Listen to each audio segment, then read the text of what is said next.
ancient kingdom of Nepal, last of the Forbidden Lands, a country known as the home of the gods, where temples and shrines are more numerous than houses.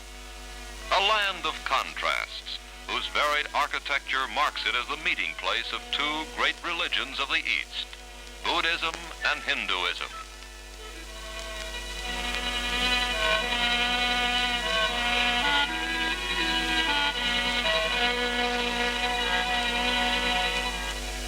A land where primitiveness and ritual go hand in hand with friendliness and laughter.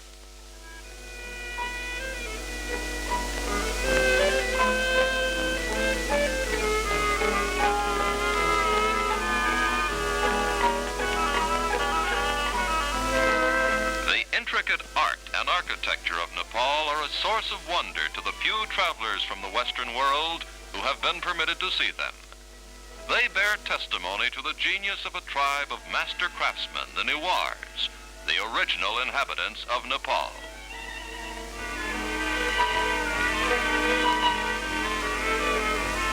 In centuries past, the Newars traveled far beyond their own borders, and in all likelihood, it was they who introduced the distinctive pagoda style to China and Tibet.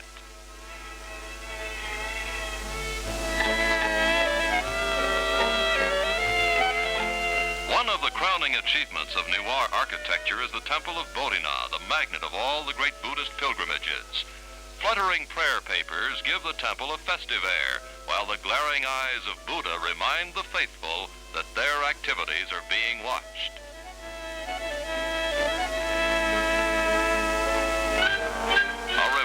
Which even the children heed as they busily spin the prayer wheels at the base of the temple.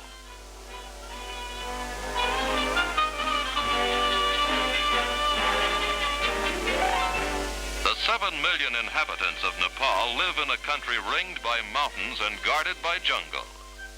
There has been practically no contact with the Western world. For hundreds of years, each generation has known a primitive way of life, hardly any different from that of the generations preceding it.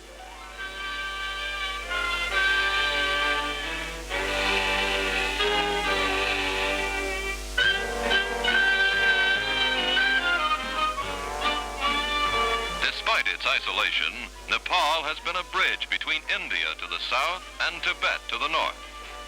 The mixture of these two civilizations has resulted in a bewildering variety of Nepalese costumes, customs, complexions, and, of course, eating habits.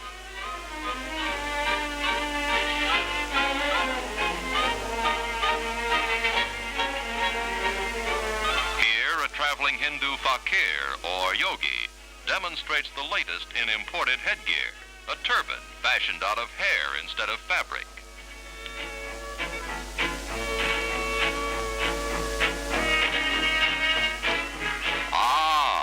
Perfect fit. This hairdo is much simpler. Only a top knot remains to lift the youngster to heaven should he die. Like women everywhere, the fair sex of Nepal have a flair for decoration. Only here it expresses itself in unusually colorful ways, and almost any part of the anatomy is fair game. The Nepalese housewife has good cause for smiling.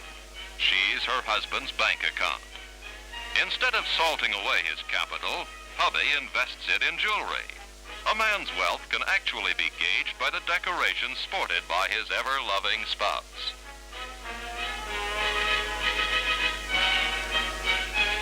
In a land where so many gods are worshipped, festivals and religious ceremonies occupy a good part of the time. Almost every day is a holiday. Some of the festivals are not only gay like this one, but also gory, like the annual Hindu festival of the Dasara, during which hundreds of buffaloes are decapitated as sacrifices to the goddess Durga. A wedding is also an occasion for celebration. It's an expensive affair, but not for the blushing bride. Her trousseau and ornaments are paid for by the groom, who also foots the bill for all the expenses of the elaborate ceremony.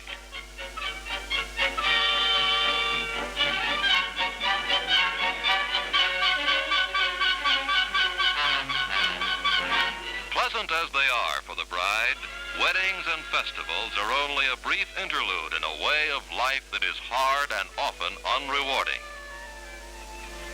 The soil is poor, the tools of agriculture are primitive, and even when a crop does grow, it's often raided by sacred monkeys and other animals which cannot be harmed.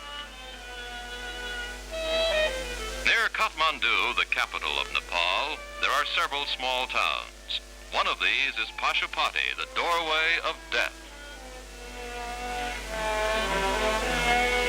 The townspeople do a thriving business carrying bundles of wood, for the great desire of the Hindu is to be cremated here and then set afloat in the holy waters of the Bagmati River.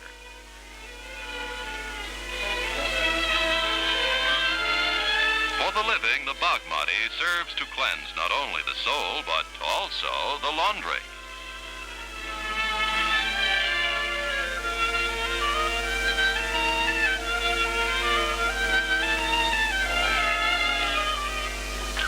And now we come to the ruling tribe of Nepal, the Gurkhas. Almost 200 years ago, the ancestors of these soldiers defeated the Newars in bloody battle and took over the top spot in the kingdom. Since then, both the army and the government of Nepal have rested firmly in Gurkha hands.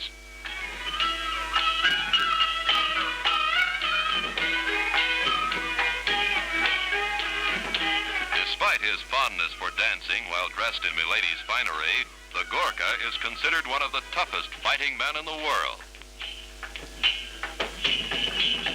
Gurkha regiments have fought valiantly in the British Army for many years.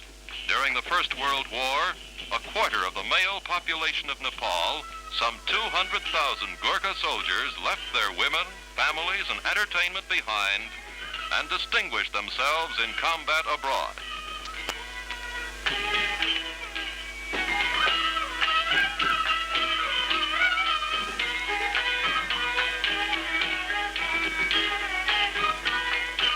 Although the Gurkhas have traveled beyond their own borders, Nepal itself, with its temples, beliefs, and people, has hardly been touched by what we call civilization.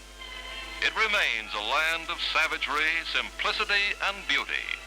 A land which only now is beginning to reveal its secrets and its splendors to a curious world.